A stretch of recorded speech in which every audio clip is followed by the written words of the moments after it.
સ્વાભાવિક રીતે આપણે જોઈ શકીએ છીએ કે ક્યાંક તંત્ર પણ સજ્જ છે, લોકો દ્વારા પણ આ પૂરતો પ્રયાસ, પૂરતું સમર્થન આપવામાં આવી રહ્યું છે પાકિસ્તાનના નાપાક ઇરાદાને નિષ્ફળ બનાવવા માટે. વૈભવી, બિલકુલ, અને અપડેટ પણ અમે સતત આપના સુધી પહોંચાડી રહ્યા છીએ કે જે પ્રમાણે એક તરફ ભારતીય સેના દ્વારા પણ જવાબી કાર્યવાહી કરવામાં આવી રહી છે અને તેને લઈને જ આ અપડેટ પણ આપ જોઈ રહ્યા છો કે એક તરફ જે પણ સેન્સિટિવ એરિયા છે ત્યાં બ્લેકઆઉટ કરવામાં આવ્યું છે અને સૌથી મહત્વની વાત એ છે કે લોકો સ્વયંભૂ આ બ્લેકઆઉટ કરી રહ્યા છે, એટલે લોકો પોતાની જવાબદારી પણ સમજી રહ્યા છે. અને પંજાબના ગુરદાસપુરમાં પણ અને લુધિયાણા અને સરહદીય જે વિસ્તારો છે ત્યાં પણ અત્યારે બ્લેકઆઉટ કરવામાં આવ્યું છે. અને વધુ એક મહત્વપૂર્ણ અપડેટ આપણા સુધી પહોંચાડી દઈએ કે આરએસપુરામાં પણ પાકિસ્તાન દ્વારા ફાયરિંગ કરવામાં આવ્યું છે અને તેનો પણ સેના જડબાતોડ જવાબ આપી રહી છે. અપડેટ અમે આપણા સુધી પહોંચાડી રહ્યા છે. ખાસ આજે સીઝ ફાયરની વાત કરવામાં આવી, પરંતુ તેનું ઉલ્લંઘન માત્ર 3 થી 4 કલાકની અંદર પાકિસ્તાને શરૂ કર્યું છે. આ દ્રશ્ય જોઈ શકો છો, લાલ ચોકમાં ડ્રોન દેખાયા છે. શ્રીનગરના લાલ ચોકમાં પાકિસ્તાની ડ્રોન દેખાયું છે. આ દ્રશ્ય વીટીવી ન્યૂઝ આપને બતાવી રહ્યું છે. આ ડ્રોન કે જે પુરાવો છે, પાકિસ્તાનની નાપાક હરકતનો પુરાવો છે. શ્રીનગરના લાલ ચોકમાં ડ્રોન દેખાવા એક તરફ જમ્મુ કાશ્મીરના અનેક વિસ્તારમાં પાકિસ્તાન દ્વારા, પાકિસ્તાની સેના દ્વારા ફાયરિંગ પણ કરવામાં આવ્યું છે. અને હવે ન માત્ર ફાયરિંગ, અવાજ આપ સાંભળી રહ્યા છો, આ ધડાકાના અવાજ કે જે આપણે પણ સાંભળી રહ્યા છે અને જમ્મુ કાશ્મીરની જનતા પણ સાંભળી રહ્યા છે. જમ્મુ કાશ્મીરની આવામ ફરી એકવાર ચિંતામાં છે. કારણ છે પાકિસ્તાનની અવરચંડાઈ, યુદ્ધ વિરામની વાતો કરે છે, યુદ્ધ વિરામ માટે ભીખ માંગે છે, પરંતુ 4 કલાકનો સમય હજી પૂરો નથી થયો અને યુદ્ધ વિરામનું ઉલ્લંઘન કરે છે. અને આ દ્રશ્યો શ્રીનગરના લાલ ચોક, જમ્મુ કાશ્મીરના શ્રીનગરના લાલ ચોકના દ્રશ્યો છે કે જ્યાં આપ આજે 2 ડોટ જોઈ રહ્યા છો, પાકિસ્તાની ડ્રોન છે. એ પાકિસ્તાનની નાપાક હરકતનો પુરાવો છે કે જ્યાં યુદ્ધ વિરામનું ઉલ્લંઘન સ્પષ્ટપણે થતું દેખાઈ રહ્યું છે. ન માત્ર પાકિસ્તાની ડ્રોન ઉડી રહ્યા છે, પરંતુ પાકિસ્તાની સેના દ્વારા ગોળીબાર પણ કરવામાં આવી રહ્યો છે. અને બેશક બીએસએફના જવાનો જવાબી કાર્યવાહી પણ કરી રહ્યા છે. જવાબી કાર્યવાહીનો આદેશ પણ તેમને આપી દેવામાં આવ્યો હતો. અને પાકિસ્તાની એક પણ નાપાક હરકતને સફળ નહીં થવા દે ભારતીય સેના, એ સ્પષ્ટ છે. આ ફરી એકવાર જે આપ આકાશી દ્રશ્યો જોઈ શકો છો, આ કેવી રીતે પાકિસ્તાની ડ્રોન અહીંયા ઉડી રહ્યું છે. આ દ્રશ્ય આપ જોશો, આ જે ડોટ છે અહીંયાથી ઉડતું દેખાઈ રહ્યું છે. બિલકુલ, એક મહત્વપૂર્ણ અપડેટ અત્યારે સામે આવી રહ્યા છે કે શ્રીનગરના અલગ અલગ વિસ્તારો છે ત્યાં પણ ડ્રોન દેખાયા છે. કઠુઆમાં પણ જે પ્રમાણે ડ્રોન દેખાતા સાયરન વાગ્યા છે તે લોકોને જાગૃત કરવામાં આવ્યા છે. આ મહત્વપૂર્ણ અપડેટ અત્યારે આપ જોઈ રહ્યા છો. જે પ્રમાણે આગળ પણ બતાવ્યું કે લાલ ચોકમાં પણ ડ્રોન દેખાયા, સાયરન વાગ્યા અને લોકોને જાગૃત કરવામાં આવ્યા, પરંતુ સેના જવાબી કાર્યવાહી કરી રહી છે. અને એટલા જ માટે એ સતત એ પ્રયાસો પાકિસ્તાનના નિષ્ફળ જઈ રહ્યા છે. કઠુઆમાં પણ સાયરન વાગ્યા છે એટલે લોકો પણ એનાથી જાગૃત થાય. કારણ કે સાંજે જે પ્રેસ કોન્ફરન્સ કરવામાં આવી એમાં કશિશે વાત પણ કહેવામાં આવી હતી કે હવે આ યુદ્ધ વિરામ છે, પરંતુ કદાચ એવું નથી થયું. કારણ કે પાકિસ્તાન દ્વારા એ સતત એ પ્રયત્નો ચાલુ જ છે કે કઈ રીતે ભારતીય સેનાને છેડવી, પરંતુ એનો સંપૂર્ણ જવાબ અત્યારે ભારતીય સેના પણ આપી રહી છે. એટલા જ માટે અત્યારે અલગ અલગ જે સરહદીય વિસ્તારો છે કે જ્યાં ખૂબ પરિસ્થિતિ, જે સેન્સિટિવ એરિયા છે કે જ્યાં પરિસ્થિતિ હજુ પણ નાજુક હોય તેવી જગ્યાએ સાયરન પણ વાગી રહ્યા છે. અને હજુ પણ ડ્રોન કેટલાય વિસ્તારોમાં દેખાઈ રહ્યા છે, પરંતુ એ ડ્રોનને તોડી પાડવાની કામગીરી પણ થઈ રહી છે. કારણ કે આપણી આ ડિફેન્સ સિસ્ટમ અત્યંત મજબૂત છે.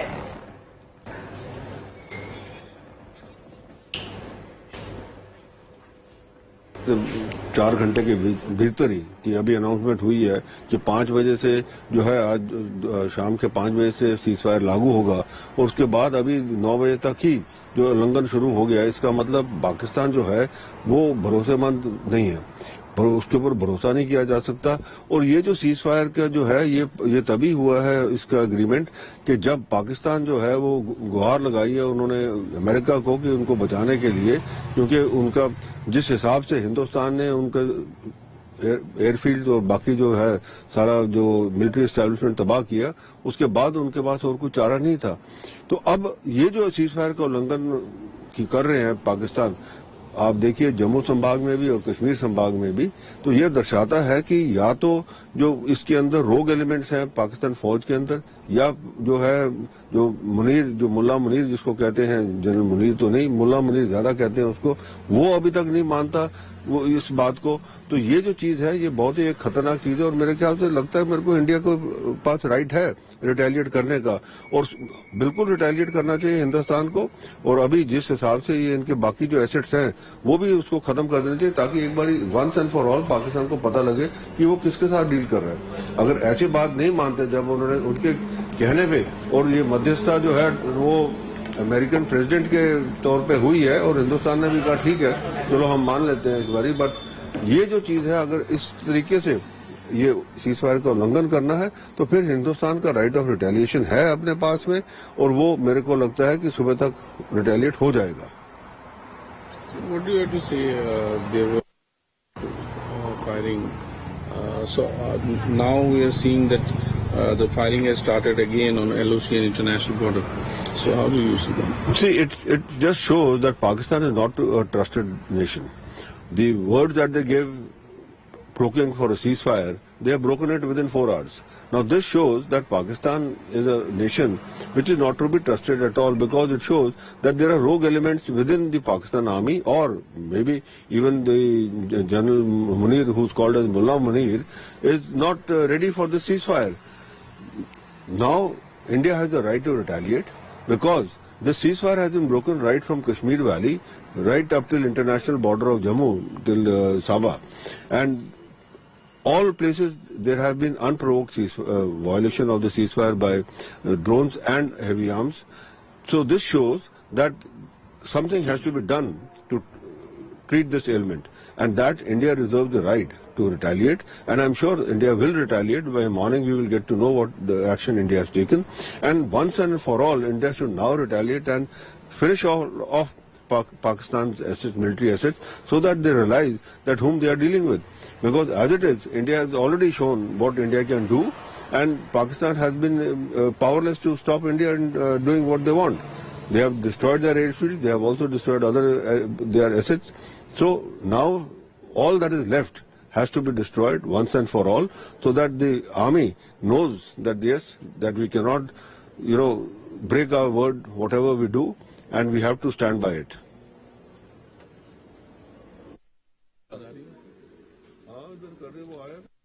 પૂર્ણ સમાચાર અનેક બેક ટુ બેક આવી રહ્યા છે અમે તમામ અપડેટ આપને આપી રહ્યા છે। પાટણ જિલ્લા કલેક્ટર દ્વારા પણ બ્લેકઆઉટ કરવાની સૂચના આપવામાં આવી છે। પાકિસ્તાનની અવરચંડાઈ વચ્ચે ગુજરાતના સરહદી ગામડામાં ફરી એકવાર બ્લેકઆઉટ કરવામાં આવ્યું છે।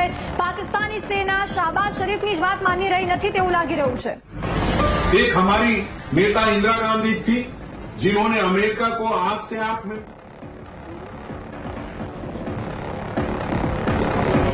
પાકિસ્તાની સેના ક્યાંક પાકિસ્તાની સરકારનું જ નથી માની રહી તેનો પુરાવો અહીંયા જોવા મળી રહ્યો છે। પાકિસ્તાની સરકારના કહ્યામાં જ પાકિસ્તાની સેના ન હોય તેવું દેખાઈ રહ્યું છે। ન માત્ર કચ્છ બનાસકાંઠા પરંતુ પાટણમાં પણ બ્લેકઆઉટની સૂચના આપી દેવામાં આવી છે। સરહદી ગામો ત્રીજા દિવસે તાત્કાલિક અસરથી ત્યાં બ્લેકઆઉટ કરવાના આદેશ આપી स्टेटमेंट दी जा रही है। ये एक हास्यहीन स्टेटमेंट्स है कि भारत के हितैषी होने का जो अपने आप को दावा कर रहे हैं, सिखों का हितैषी होने की बात कर रहे हैं कि और देश के अंदर जो अराजकता फैलाने की बात कर रहे हैं। मैं समझता हूं कि लोगों को बिल्कुल ज्ञान है कि किस तरीके से पाकिस्तान जो है वो हिंदुस्तान का एक नंबर का दुश्मन है, पंजाब का दुश्मन है। और क्योंकि पंजाब की जवानी को उन्होंने नशे में खत्म किया, पहले आतंकवाद के रूप में उसके वहां पर खराबी करते रहे और हर वक्त पंजाब के हर मौके के ऊपर इन्होंने कोई ऐसा मौका नहीं छोड़ा जहां पंजाब के लोगों को खराब करने की बात की जाए। મહત્વના સમાચાર હાલ પ્રાપ્ત થઈ રહ્યા છે વૈભવી, જે હાલ પાકિસ્તાનની અવરચંડાઈ ક્યાંક જોવા મળી રહી છે। બ્રેકિંગ ન્યૂઝ એ છે કે પાકિસ્તાનના પેશાવર એરપોર્ટ પાસે વિસ્ફોટ થયો છે। પાકિસ્તાનના પેશાવર એરપોર્ટ પાસે વિસ્ફોટ થયો છે। ભારતીય સેનાએ જવાબી કાર્યવાહી કરી છે કારણ કે પાકિસ્તાનને એવું લાગ્યું હશે કે આવી નાપાક હરકતો કરશે અને ભારત ચૂપ રહેશે। ભારતીય સેનાએ હુમલો પણ કર્યો છે। એ પણ એક મહત્વપૂર્ણ અપડેટ અત્યારે સામે આવી રહ્યા છે। પાકિસ્તાનના પેશાવર એરપોર્ટ પાસે વિસ્ફોટ થયો છે। આજે પ્રેસ બ્રીફિંગમાં એ સ્પષ્ટપણે કહેવામાં આવ્યું હતું કે જો પાકિસ્તાન તરફથી કોઈ પણ હુમલો કરવામાં આવશે તો તેનો જવાબ આપવામાં આવશે, અને એનો જ આ પુરાવો અમે આપને બતાવી રહ્યા છે કે ભારતીય સેનાએ હુમલો કર્યો છે અને પાકિસ્તાનના પેશાવર એરપોર્ટ પાસે એક ભયંકર વિસ્ફોટ થયો હોવાની વિગતો સામે આવી રહી છે। ભારતીય સેનાની આ જવાબી કાર્યવાહી એટલે કે મુંતોડ જવાબ પાકિસ્તાની સેનાને ભારતીય સેના પણ જબરજસ્ત રીતે આપી રહી છે અને આ એક અપડેટ અમે આપના સુધી પહોંચાડી રહ્યા છે. બિલકુલ, કારણ કે લાગતું હતું માત્ર 4 કલાકની રાહત હતી જે સીઝફાયરની વાત પાકિસ્તાન દ્વારા ભીખ માંગીને કરવામાં આવી કે મહેરબાની કરીને સીઝફાયર કરી દો, 48 કલાકમાં ઘૂંટણીએ પડી ગયું હતું. તે માત્ર ક્યાંક તો નાટક હતા અથવા તો પાકિસ્તાની સેના સરકારના કહેવામાં નથી. અને 4 કલાકની રાહત વચ્ચે હવે ફરી એકવાર એ જ પરિસ્થિતિ નિર્માણ પામી છે. એ જ પરિસ્થિતિ જોવા મળી રહી છે કે પાકિસ્તાન એની નાપાક હરકતો કરી રહ્યું છે, ભારત પર હુમલાઓ કરીને, ભારત પર ગોળીબાર કરીને, અને સામે ભારતીય સેનાએ પણ જવાબી કાર્યવાહી કરવાની ફરજ પડી છે. આ નવું ભારત ચૂપ નહીં બેસે. આ નવા ભારત પર માત્ર હુમલાના પ્રયાસ પણ કરવામાં આવશે ને વૈભવી. બિલકુલ. તો આ નવું ભારત કશિશ, સામે એક હુમલો કરી અપડેટ બીજું નાખશે. એ પણ છે કે અત્યારે એનઓસી પર ફાયરિંગ બંધ થઈ ગયું છે અને જમ્મુ સરહદેથી પાકિસ્તાની ડ્રોન પણ પરત ફર્યા છે. એક મોટું અપડેટ. શ્રીનગરમાં પણ જે વિસ્ફોટના અવાજ સંભળાયા હતા ત્યાં બ્લેકઆઉટ કરવામાં આવ્યું હતું તે પણ અત્યારે બંધ થયું છે. એટલે ક્યાંક પાકિસ્તાની સેના કે જેમને કદાચ એ સીઝ ફાયર થયું છે એનો ખ્યાલ ન હોય ને કદાચ એમને સૂચના આપવામાં આવી હોય એટલે કદાચ હવે પરત એ ડ્રોન પણ ફરી રહ્યા છે અને જે વિસ્ફોટના અવાજ સંભળાતા હતા એ પણ બંધ થયા છે. પરંતુ શ્રીનગરમાં સતત સાયરન સંભળાઈ રહ્યા છે. લોકોને અપડેટ કરવામાં આવી રહ્યું છે, લોકોને સાવચેત રહેવા માટે કહેવામાં આવી રહ્યું છે, કારણ કે ભલે આ પાકિસ્તાનની સેના છે કે જેની ઉપર ભરોસો થાય એમ નથી, ભલે અત્યારે ડ્રોન પરત ફરી રહ્યા છે પરંતુ આગળ પણ વિસ્ફોટ થઈ શકે તેવી પરિસ્થિતિ, એટલે તેને લઈને લોકોને પણ સતત સાવચેત કરવામાં આવી રહ્યા છે. ને અહીંયા લાગી રહ્યું છે કે કાં તો અમેરિકાનો ફોન આવી ગયો હશે અથવા તો ભારતે જે પેશાવર એરપોર્ટ પર હુમલો કર્યો એનાથી પાકિસ્તાન ડરી ગયું છે.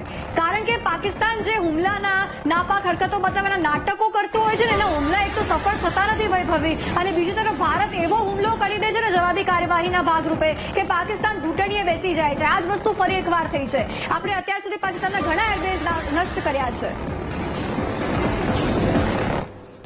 પાટણથી અમારી સાથે ભરત પ્રજાપતિ જોડાયા છે. ભરત, પાટણમાં પણ ક્યાંક અહીંયા જોવા મળ્યું છે કે બ્લેકઆઉટના આદેશ આપી દેવામાં આવ્યા છે. શું અપડેટ મળી રહી છે, શું કાર્યવાહી થઈ રહી છે? ચોક્કસથી કશી જે રીતે ભારત અને પાકિસ્તાનના યુદ્ધ વિરામના 4 કલાક બાદ જે રીતે પાટણ જિલ્લાનું જે સરહદી સાંતલપુર તાલુકો છે ત્યાં ગાડી બ્લેકઆઉટ હટાવી દેવામાં આવ્યું હતું, પણ ફરી એક વખત પાકિસ્તાન દ્વારા જે રીતે અવરચંડાઈ કરવામાં આવીને જે રીતે પોતાના ડ્રોન અલગ અલગ વિસ્તારોની અંદર દેખાણા છે અને તેને લઈને સતર્કતાના ભાગરૂપે પાટણ જિલ્લા કલેક્ટર દ્વારા ફરી એક વખત સાંતલપુર તાલુકાના જે 71 થી વધુ જે ગામો છે તે ગાડી બ્લેકઆઉટ લગાવી દીધું છે. એટલે કહી શકાય કે સતર્કતાના ભાગરૂપે ફરી એક વખત 70 જેટલા ગામો અત્યારે બ્લેકઆઉટમાં મૂકી દેવામાં આવે છે. ક્યાંક ને ક્યાંક 3 દિવસ જે રીતે સાંતલપુર તાલુકાના જે સરહદી ગામો છે તેઓએ બ્લેકઆઉટની અંદર પસાર કર્યા હતા. આજે જે રીતે સમાચાર મળ્યા હતા કે બંને દેશ વચ્ચે જે યુદ્ધ વિરામ છે તેને વિરામ લીધો છે એટલે લોકોએ પણ હાશકારો અનુભવ્યો હતો, પરંતુ માત્ર 4 કલાકની અંદર જ ફરી એક વખત પાકિસ્તાન દ્વારા જે રીતે અવરચંડાઈ કરવામાં આવી, અવરચંડાઈના કારણે પાટણ જિલ્લા કલેક્ટર દ્વારા ફરી એક વખત આ વિસ્તારના જે 71 જેટલા ગામો છે તેને બ્લેકઆઉટમાં મૂકી દેવામાં આવે છે. અને નાગરિકોને પણ અપીલ કરવામાં આવી છે કે કોઈ પણ જાતની અફવાઓ ની અંદર આવું નહીં ને સતર્ક રહેવું ને સુરક્ષિત રહેવું. કોઈ પણ હિલચાલ દેખાય છે તો તાત્કાલિક જિલ્લા વહીવટી તંત્રનો સંપર્ક કરવામાં આવે. એટલે કારણ કહી શકાય કે જે રીતે પાટણ જિલ્લાની અંદર અલગ અલગ જે 9 તાલુકા છે ત્યાં ગાડી એક કંટ્રોલ રૂમ પણ ઉભો કરવામાં આવે છે અને આ કંટ્રોલ રૂમ દ્વારા તાત્કાલિક તેઓ કોઈ પણ જગ્યાએ કંઈ પણ હિલચાલ દેખાય છે તેનો સંપર્ક કરી શકાય. એટલે કહી શકાય કે સમગ્ર પાટણ જિલ્લાની અંદર ફરી એક વખત વહીવટી તંત્ર સાબદું બન્યું છે, કારણ કે ફરી એક વખત 4 કલાકના વિરામ બાદ જ ફરી એક વખત પાકિસ્તાન દ્વારા જે રીતે અવરચંડાઈ કરવામાં આવી, અવરચંડાઈના કારણે પાટણ જિલ્લાનું વહીવટી તંત્ર ફરી સતર્ક બન્યું છે અને નાગરિકોને પણ અપીલ કરી છે કે પેનિંગ થવાની જરૂર નથી. ક્યાંય પણ તમને કોઈ પણ જાતની હિંસા દેખાય તો અમને સંપર્ક કરો. ભરત, આપની પાસેથી બીજું એ પણ જાણવું છે કે કોઈ ખાસ એવી સૂચના લોકો માટે બહાર પાડવામાં આવી છે, કારણ કે લોકો પણ એક ક્યાંક ને ક્યાંક જે જાહેરાત થઈ યુદ્ધ વિરામની ત્યારબાદ એવું હતું કે કદાચ આજે બ્લેકઆઉટ કરવાની જરૂર નહીં પડે, એટલે લોકો માટે કોઈ ખાસ એવી સૂચના અત્યારે બહાર પાડવામાં આવી છે? કશી જે રીતે બ્લેકઆઉટ આપવામાં આવ્યું છે ને ખાલી સાંતલપુર તાલુકાના જે સરહદી વિસ્તાર છે, સરહદી વિસ્તારના જે ગામડાઓ છે ત્યાં ગાડી જે લોકો છે તેઓને માત્ર અપીલ કરવામાં આવી છે કે કોઈ પણ જાતનું પેનિંગ થવાનું નહીં. કોઈ પણ તમને કોઈ પણ જાતની હિલચાલ દેખાય તો તાત્કાલિક જે સાંતલપુર તાલુકાનું વારાઈ મથક છે, વારાઈ મથકની અંદર જ જિલ્લા પ્રશાસન દ્વારા એક હેડક્વાર્ટર બનાવવામાં આવ્યું છે. એટલે કે માત્ર 15 થી 20 કિલોમીટર અંદર જે હેડક્વાર્ટર બનાવ્યું છે અને હેડક્વાર્ટરની અંદર જિલ્લાના એસપી, કલેક્ટર સહિતનો જે સ્ટાફ છે ત્યાં આગળ ખડે પગે છે અને બીજી બાજુ તમામ જે વહીવટી અધિકારીઓ છે તેઓને પણ ત્યાં આગળ તકેદારીના ભાગરૂપે રાખવામાં આવે છે. એટલે કોઈ પણ જાતની હિલચાલ દેખાય તો તાત્કાલિક વહીવટી તંત્રનો સંપર્ક કરવો, કોઈ પણ જાતનું પેનિંગ ના લેવું. આ રીતની એક કલેક્ટર જે પાટણના છે તેઓએ ટ્વીટ કર્યું છે અને ટ્વીટના માધ્યમથી લોકોને અપીલ કરી છે. એટલે કહી શકાય કે હાલ પૂરતી કોઈ પણ જાતની જે લોકો છે તેઓને કોઈ પણ જાતની તકેદારી માત્ર બ્લેકઆઉટ જ આપ્યું છે અને બીજી કોઈ પણ જાતની ચિંતા મુક્ત રહેવા માટે અપીલ કરવામાં આવી છે. આભાર ભરત, તમારી સાથે જોડાવા બદલ. આપણી સાથે ડિફેન્સ એક્સપર્ટ મનન ભટ્ટ પણ જોડાયા છે. સ્વાગત છે મનનજી આપનું. હાલ આ પરિસ્થિતિને આપ કેવી રીતે જોઈ રહ્યા છો? કારણ કે જે પરિસ્થિતિ હમણાં 4 કલાક સીઝ ફાયર રહ્યું, પરંતુ પાકિસ્તાને તરત આ સીઝ ફાયરનું ઉલ્લંઘન કર્યું, સામે ભારતે પણ જવાબી કાર્યવાહી કરી છે. શું કહેશો? જય Hind, thank you for having me on meeting. આપનો ખૂબ ખૂબ આભાર. જો પાકિસ્તાનનો ભરોસો ન થાય તો આપણને બધાને ખબર છે. મારા સિનિયરો એવું કહેતા કે જ્યારે તમે પાકિસ્તાન સામે કંઈ લડી રહ્યા હો તો એ પરિસ્થિતિમાં પાકિસ્તાની જો ભાગીને જતો રહે, એ જગ્યા છોડીને જતો રહે, તો કોઈ દિવસ રિલેક્સ નહીં થઈ જવાનું. પાકિસ્તાની હંમેશા પલટ કે વાર કરતા હૈ. તો કંઈક એવું જ બન્યું છે. પાકિસ્તાન ને ફિર સે પલટ કે વાર કિયા હૈ. ભારત સાથે ભારત તો તૈયાર જ હતું. ભારતને ખબર છે પાકિસ્તાનની નસ ભારત અને ભારતના અધિકારીઓ જાણે છે, ભારતના સૈનિકો જાણે છે. એટલે ધેર ઇઝ નો સરપ્રાઇઝ. આપણા સૈનિકો માટે, ભારતીય સૈન્ય માટે કોઈ સરપ્રાઇઝ નથી પાકિસ્તાનની એક્શન. હા, આપણને આમ નાગરિકોને એવું લાગી રહ્યું હશે કે આ કેમ બન્યું. વળી અમેરિકા એટલે ટ્રમ્પ માટે બહુ મોટું નીચાજોણું થયું છે કે આ સંઘર્ષમાં એમણે ડાયરેક્ટ ઇન્વોલ્વમેન્ટ થયું. એમણે પોતે એમની ટ્રુથ સોશિયલ પર પોસ્ટ મૂકી અને આ જાહેરાત કરી હતી. ભારત અને પાકિસ્તાન કંઈ બોલે પહેલા ટ્રમ્પ તરફથી જાહેરાત આવી હતી. એટલે president Trump was gunning for a Nobel peace prize. પણ એવું કંઈ બન્યું નથી અને પાકિસ્તાને એનું પોત પાછું પ્રકાશ્યું છે. એટલે ઓન એ સિરિયસ નોટ, આપણા જે સરહદી વિસ્તારોના લોકો છે, કચ્છમાં ડ્રોન જોવા મળ્યા છે, વૈષ્ણોદેવી મંદિર પાસે આપ ચલાવી રહ્યા છો કે ડ્રોન જોવા મળ્યા છે.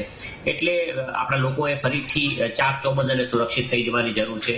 જે લોકોએ સીઝફાયરના એટલે કે યુદ્ધ વિરામના સમાચાર સાંભળીને આજે શાંતિથી બેસીને ડિનર કર્યું છે, એમને માટે પણ આ સમાચાર થોડા ચોંકાવનારા છે. વળી heads of to the teams એટલે સૈન્ય કે જે સતત જે દિવસે પહેલગામ અટેક થયો તે દિવસથી લઈને આજ સુધી સૈન્ય ચાક ચોબંધ છે. સાથે સાથે આપણા બધા રિપોર્ટર્સ, કેમેરામેન, આપણી એડિટોરિયલ ટીમ જે મીડિયા ન્યૂઝરૂમમાં કામ કરી રહી છે અને જે ઓન ફિલ્ડ કામ કરી રહ્યા છે, એ લોકોને પણ ક્યાંક રિલેક્સ અને એવી લાગણી થઈ હતી કે અને કચ્છમાં જે આપણી અત્યારે ટીમો ગઈ હતી એ બધી પાછી આવવા નીકળી હતી બોર્ડર એરિયા પર. એટલે એમને માટે પણ આ શોકના સમાચાર છે.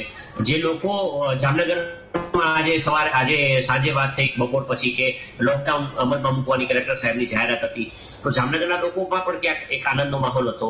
એટલે આ બધા માટે શોકના સમાચાર છે. પરંતુ આપણે ફરીથી આપણો રિઝોલ્વ ભેગો કરી લઈએ. આ સમાચાર પાકિસ્તાનના સીઝફાયરના મોઢામાં તણું જાલીને આવેલું પાકિસ્તાન જે એમ કહેતું હતું કે અમને તમે સીઝફાયર આપો, એને આજે શરૂ કર્યું છે. એ જોતા ભારત એક દેશ તરીકે સ્ટ્રોંગ રહેવાનું છે. એક દેશવાસી તરીકે આપણે ડિસિપ્લિન જાળવવાનું છે અને કોઈ પણ પ્રકારની અફવામાં આવવાનું નથી. અને આજે મેં સંદેશ પણ એક મૂક્યો કે જેવું એલાન થયું ને સીઝફાયરનું, કે એ લોકોનો આભાર કે જેમણે સોશિયલ મીડિયા સેવી ન બન્યા અને આપણે સૈન્યની મુવમેન્ટના અને સૈન્યની હિલચાલ, આપણી આર્મડ કોરની હિલચાલ, આ બધી હિલચાલોના આપણા ફાઇટર જેટ્સ ઉડ્યા હોય તો એના વિડીયોઝ ન બનાવ્યા અને ક્યાંય સોશિયલ મીડિયામાં ન મૂક્યા. ભારત અને પાકિસ્તાન વચ્ચેનો જે ફરક છે ને, એ આપણા લોકોનું ડિસિપ્લિન છે, આપણા લોકોનું મોરાલ છે, આપણા લોકોની ખુમારી છે દેશ માટેની. પાકિસ્તાનના લોકો એના મિલિટરી બેઝિસ ઉપર થયેલા હુમલાઓના વિડીયો ટિકટોક પર મૂકી રહ્યા છે અને જેને લીધે આપણને એને કહેવાય બોમ્બ ડેમેજ એનાલિસિસ અથવા બેટલ ડેમેજ એનાલિસિસ BDA એ સતત જોવા મળી રહ્યું છે. જ્યારે ભારતીય લોકો, ભારતીય આમ નાગરિકો આપણી પોતાની સેનાની મુવમેન્ટ્સ હોય કે પછી બીજી કોઈ ઘટના હોય એના કોઈ પ્રકારે વિડીયો બનાવીને સોશિયલ મીડિયામાં નથી મૂકી રહ્યા. એટલે આપણે વેલ ડિસિપ્લિન લોકો છીએ અને આપણે ગભરાતા નથી, એ વાત આપણે સાબિત કરી છે. અને પાકિસ્તાનના આ હુમલા કે આ અટેકને એને સરપ્રાઇઝ થોડીક આપણને લાગી છે, પરંતુ દુશ્મન પલટ કે વાર કરે છે. આ એવો દુશ્મન છે, આ કોઈ નાનો દુશ્મન થોડો છે. એટલે દુશ્મનનો ભરોસો થાય પણ નહીં. એટલે આપણે તૈયાર હતા, તૈયાર રહેવાનું છે અને સતર્ક રહેવાનું છે. બિલકુલ સર, બીજો એક સવાલ એ છે કે એક તરફ આજે યુદ્ધ વિરામની જાહેરાત કરવામાં આવી અને જેમ આપે કીધું અમેરિકાના રાષ્ટ્રપતિએ એ ભારત અને પાકિસ્તાન પહેલા એ ટ્વિટર પર એક્સ પર એ જાહેરાત કરી, ટ્વીટ કરી દીધું અને ત્યાર પછી આપણે પ્રેસ કોન્ફરન્સ કરી અને ત્યારબાદ પાકિસ્તાનમાં તેનો જવાબ આપ્યો. પણ હવે જ્યારે એ સીઝ ફાયરનું ઉલ્લંઘન થઈ રહ્યું છે, પહેલા પણ જો કે પાકિસ્તાન કરતું જ આવ્યું છે, પણ આ ઓફિશિયલ સ્ટેટમેન્ટ પછી પણ જો આવું થતું હોય તો કોઈ કડક કાર્યવાહી આમાં પાકિસ્તાન માટે બની શકે એવું કંઈ ખરું? હા, ચોક્કસપણે પાકિસ્તાનને જો કોઈ લગામ પાકિસ્તાન પર લગાવી શકે એમ છે, પાકિસ્તાન વિરુદ્ધ જો કોઈ કાર્યવાહી કોઈ કરી શકે તેમ છે, તો એ બ્લુ, નેવી બ્લુ અને ઓલિવ ગ્રીન આ 3 યુનિફોર્મ પહેરેલા આપણા જવાનો, વીર જવાનો છે. સેનાને ભારતના વડાપ્રધાન શ્રી નરેન્દ્રભાઈ મોદીએ ખુલ્લી છૂટ આપેલી છે. આજે જે કંઈ પાકિસ્તાને કરી છે, જે હિમાકત કરી છે, એનો જવાબ એને ડિસ્પ્રોપોર્શનેટલી, એટલે પાકિસ્તાનની એક લપડાકની સામે ભારત 100 લપડાક મારશે, 10 લપડાક મારશે અને બરાબરનો જવાબ પાકિસ્તાનને આજે રાત્રે कैसे ना रात शुरू तुमने की थी खत्म हम करेंगे, कल का दिन भारत का होगा. रोज पाकिस्तान रातની શરૂઆત કરે છે એ ચોક્કસ છે, પણ એ રાતને પૂરી આપણે કરીએ છીએ, રાતને ખતમ આપણે કરીએ છીએ. અને આ ખરેખર એક આનંદની વાત છે કે પાકિસ્તાને ફરીવાર સીઝફાયર વાયોલેશન કર્યું છે. ભારતને આ યુદ્ધમાં પાકિસ્તાનને પાઠ ભણાવવાનો જે મોકો છે એ મોકો મળતા રહેવો જોઈએ, જેથી પાકિસ્તાનને એકદમ ઘૂંટણ પર લાવી શકાય અને એના કટકા કરી શકાય. હવે સીઝફાયર એક્સેપ્ટ નહીં કરીને ભારતે કાલે બહુ ઇન્ટરેસ્ટિંગ રહેશે કે ભારત હવે કાલે શું કરશે, ભારત શું હવે વિચારી રહ્યું છે કે આપણા જે સ્ટ્રેટેજિક ગોલ્સ શું છે, આપણે ઇઝ ઇટ ધ ટાઈમ નાઉ, એમ હવે સમય આવી ગયો છે કે ભારત ખરેખર એક્શનમાં આવે, રિસ્ટ્રેન આપણે આપણી જાતને જે થોડો કંટ્રોલ રાખી રહ્યા છે એ મૂકીએ અને એકવાર એને બતાવી દઈએ. એવું થશે, એ ક્યારે થશે એ જોવાનું રહ્યું. બિલકુલ મનનજી, આપ અમારી સાથે જોડાયેલા રહેશો. તો વૈભવી, જે હાલ અપડેટ સામે આવી છે કે ભારત પણ જવાબી કાર્યવાહી કરી રહ્યું છે, પીઓકેમાં પણ જબરદસ્ત વિસ્ફોટના અવાજ સંભળાઈ રહ્યા છે અને પાકિસ્તાનની અવરચંડાઈને નાકામયાબ કરવા માટે ભારતના પ્રયાસ જોવા મળી રહ્યા છે. દર્શકો, આ પાકિસ્તાન અને ભારત વચ્ચેનું જે યુદ્ધ વિરામનું ઉલ્લંઘન થયું છે, તમામ અપડેટ્સ અમે આપને આપતા રહીશું. હાલ લઈએ એક નાનકડો બ્રેક.